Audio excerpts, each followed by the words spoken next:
Dios le bendiga, Dios le guarde. Es un placer para mí estar de nuevo con ustedes para que continuemos repensando, repasando el mensaje del domingo anterior para que estemos confirmados en la verdad presente. El domingo anterior estuvimos hablando del compromiso de vivir por la fe. El compromiso de vivir por la fe, y fundamentamos este mensaje en Gálatas capítulo 2, solamente 2 versículos, el 20 y el 21. Y fue una conversación un poquito larga y tal vez cargada de mucha presión que tuvo el apóstol Pablo con el apóstol Pedro, porque en Antioquía, cuando Pedro iba, convivía bien con los hermanos gentiles, y cuando habían judíos presentes que habían llegado de Jerusalén, se retraía en un simulacro de hipocresía, y Pablo los reprendió, y de ahí salieron estos 2 versículos, entre otros que están en el capítulo 2. Vamos a leerlo entonces, Gálatas capítulo 2, verso 20 y 21. Con Cristo estoy juntamente crucificado, y ya no vivo yo, mas vive Cristo en mí. Y lo que ahora vivo en la carne, lo vivo en la fe del Hijo de Dios, el cual me amó y se entregó a sí mismo por mí. No desecho la gracia de Dios, pues si por la ley fuese la justicia, entonces por demás murió Cristo. Muy interesante lo que aquí se está diciendo, porque Pablo dice: si estoy crucificado con Cristo, estoy muerto en la cruz, pero estoy vivo en Él. Lo que vivo como humano, lo vivo en la fe de Jesús, es decir, vivo por la fe en esta tierra. Bien, lo importante aquí, realmente lo importante, está en la segunda parte o en la última parte del versículo 20. Cuando él dice que el cual me amó y se entregó a sí mismo por mí. Esto hay que verlo de la siguiente manera. El amor es un sentimiento, muchas veces simpático. Cuando uno ve a una persona con necesidad, uno puede tener simpatía con esa persona y no pasar de allí. Entonces el amor como ese elemento tan importante que Dios lo practica y nosotros también, aunque no todos, podemos identificarnos con la problemática de alguien. Entonces podemos amarlo, pero podemos no pasar de allí. Entonces lo que Pablo está diciendo aquí es que Cristo lo amó, pero se entregó a sí mismo por él. Lo que da a entender que él pasó de una fase de simpatía a una fase de empatía para ponerse en el lugar nuestro. Entonces Jesús me ama, quiere decir que él tiene simpatía con mi condición. Él tiene simpatía con mi condición. Entonces nosotros podemos definir, por ejemplo, la simpatía como un sentimiento y como la expresión de preocupación por alguien. Y esto frecuentemente va acompañado de un deseo para que esta persona esté mejor o esté más feliz. Entonces Pablo está diciendo que los sentimientos iniciales de Jesús al expresar su amor son eso. Entonces el amor lo puede expresar de manera verbal. Yo te amo, yo te quiero, tú me interesas, yo quiero verte en mejor condición. Pero esa expresión o esas expresiones deben pasar del dicho al hecho. Del dicho al hecho. Entonces no podemos confundir, por ejemplo, la simpatía con la lástima, porque la lástima es una simple expresión de pena. Y Jesús no está sintiendo pena por nosotros en el sentido de la lástima, sino que está sintiendo una preocupación para que la condición en la cual nosotros estamos, esa condición cambie. Yo mencioné en la predicación un episodio muy hermoso, muy precioso, que está en Ezequiel capítulo 16 y tiene que ver con el pueblo de Israel y su relación con Dios. Ahora nosotros decimos tiene que ver con la iglesia y su relación con Dios. Resulta que cuando hubo el nacimiento de esta criatura que fue una niña representando a Israel fue abandonada.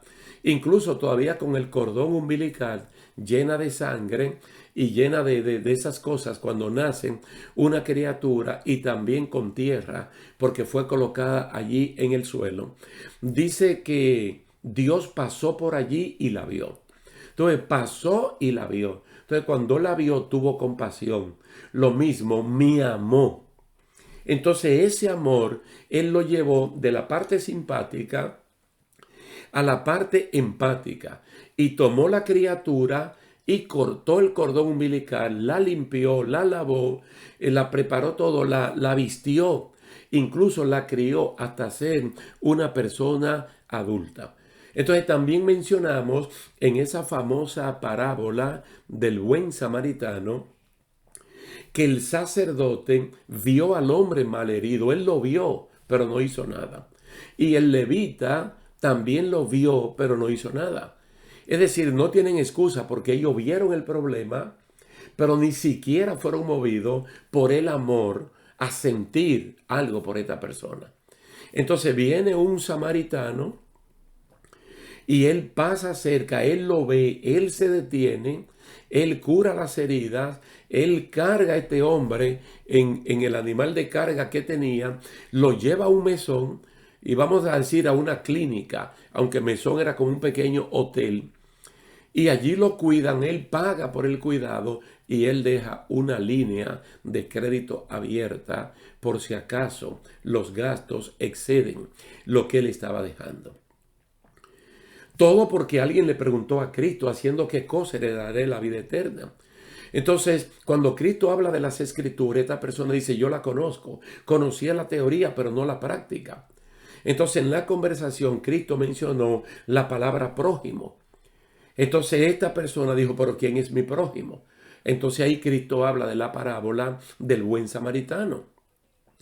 Y al final, Cristo le preguntó, ¿quién de ellos fue el prójimo? Y él dice, el que usó la misericordia. Entonces le dice, haz tú lo mismo, ve y haz tú lo mismo.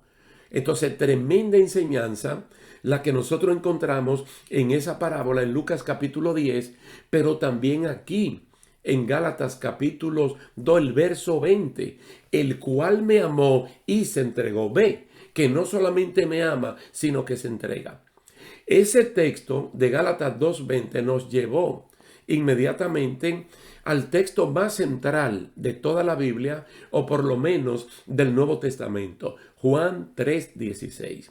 Como dice allí, de tal manera amó Dios al mundo. Y lo apreciamos, que nos haya amado, que nos haya querido y que lo haya expresado. Fíjate cómo dice, pudiera haber dicho, Dios amó al mundo, pero dice de tal manera, con lo máximo del amor, de sentimientos, con la mayor simpatía, para que haya en nosotros un efecto positivo, para que estemos mejor. Pero dice, dio a su Hijo unigénito.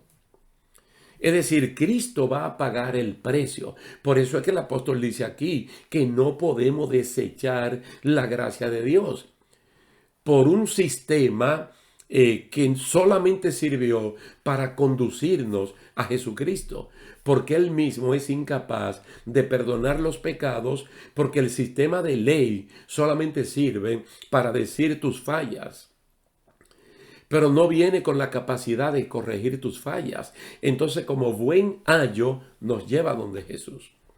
Entonces, el Señor nos ama y prueba ese amor enviando a Jesucristo. Entonces, uno dijimos en el mensaje, Jesús nos amó, pero hizo algo por nosotros. Dios el Padre nos amó de tal manera e hizo algo por nosotros. En Ezequiel 16, te vi y también hizo algo por nosotros. Entonces, de ahí el hecho, la práctica, es lo que nosotros le llamamos la empatía. Es la capacidad de reconocer y compartir las emociones de otra persona. Requiere la capacidad de reconocer el sufrimiento de otra persona desde su propio punto de vista. También significa compartir abiertamente sus emociones, incluyendo la angustia dolorosa. Permítame decirle que eso fue lo que él hizo. Ahora, Pablo comienza diciendo que él está crucificado juntamente con Cristo, porque Cristo vio nuestra condición y él decidió ir a la cruz del Calvario. Ahora nosotros lo vemos en la cruz del Calvario y decimos, yo quiero estar ahí contigo. Es decir, la misma simpatía, la misma empatía que él tuvo para conmigo, ahora yo la quiero tener para con él. Ahora yo la quiero tener para con él. Realmente Cristo ya no está en la cruz, pero me lo imagino al igual que Pablo. Entonces puedo decir con él lo que él dice desde el principio. Con Cristo estoy juntamente crucificado. Porque así como él tuvo simpatía, me amó y empatía, muere por mí. Ahora yo tengo simpatía por él, empatía por él y me veo muriendo en la cruz del Calvario con él. ¿Para qué? Para que el resto de mi vida, todo el tiempo que me quede en esta vida, vivirlo para él. Para alguien que hizo un sacrificio tan extraordinario en mi vida. Pero resulta que la empatía tiene tres tipos. Hay tres tipos de empatía. Hay una cognitiva de conocimiento, hay una emocional, pero también hay una empatía compasiva, que fue la que se manifestó en el Señor hacia nosotros, y nosotros debemos vernos en el mismo camino para, después de un sacrificio tan grande como el de Cristo, no desechar esta gracia y comenzar a pecar y hacer cosas que a Él no le agraden. Resulta que la compasiva puede llevar a la persona hasta el enojo, al ver cómo se desperdicia algo, una oportunidad, una bendición tan grande como la que Él nos ha dado. Entonces, las acciones también tienen consecuencias, y al final, si la persona no aprecia el sacrificio de Jesucristo y rechaza la gracia de Dios, entonces el enojo o la ira de Dios puede caer sobre esta persona.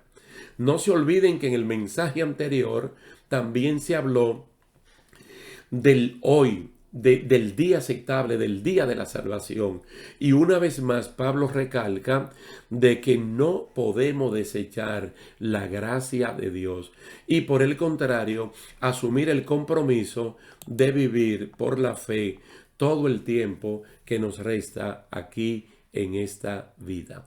Ojalá que podamos repensar, ojalá que podamos leer completo el capítulo 2 de la carta a los Gálatas, leer un poquito a Ezequiel 16 y tomar en cuenta también el capítulo 3 del libro del Evangelio de Juan, donde Jesús estuvo hablando con Nicodemo. Confío en que ustedes lo pueden hacer, al igual que yo también, y lo dejamos hasta aquí por el día de hoy, confiando en que la palabra de Dios será puesta en práctica por cada uno de nosotros.